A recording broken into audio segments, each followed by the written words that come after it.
Growing up as twins, people assume something simple, that we think the same thoughts, feel the same feelings, and experience life in the same way. And for a long time, we also agreed with this. But the truth is so much more nuanced. We could live the same day, sit in the same class, take the same walk home, and still carry something completely different with us. And that's because the same moment rarely means the same thing to two different people. About a year ago, I came across a word that helped me make sense of this. The word is Sonder. It's the realization that every person around you, every person you pass, every person sitting here today is living a life that's just as complex, just as vivid, and just as visceral as your own. But for me, Sonder was not some dramatic revelation. It was recognizing that even the person who's been beside you your entire life still has thoughts, worries, and moments that you'll never fully see. And if that's true for someone this close, then every person we meet in life is carrying a whole life that's so much more brilliant and storied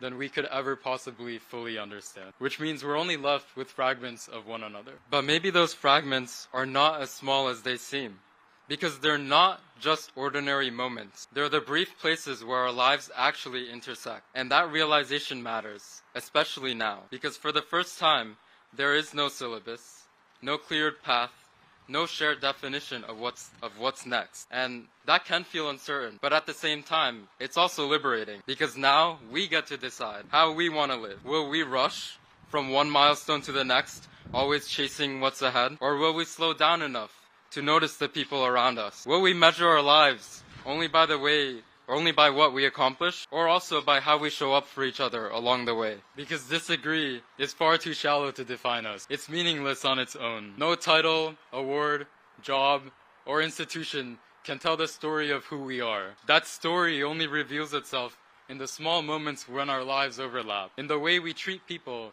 when there's nothing to gain, in the way we choose to respond rather than react to situations. I stole that one from my mom, by the way.